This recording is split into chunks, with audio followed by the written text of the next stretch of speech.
Welcome to Zizo TV, your number one stop for juicy, bingeable, trendy stories.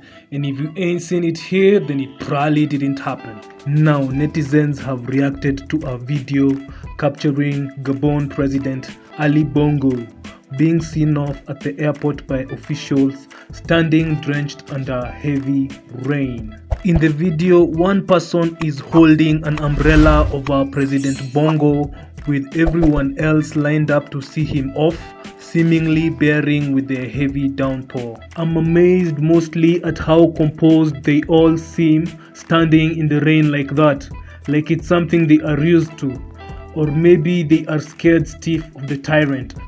Cause if it were me standing in the rain like that, I know I'd be shivering. Now, the clip was shared in a tweet by veteran Ugandan journalist Charles Onyango Obo, and it read, "President Ali Bongo of Gabon being seen off at the airport by top government officials as he departs for France. God save Africa." So in the video, one can hear music playing in the background. Presumably, the traditional dancers and singers are also doing their thing in the rain. Give me your thoughts on the comment section below, and I'll be seeing you soon with more content.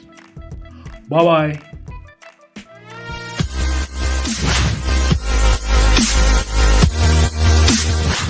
bye.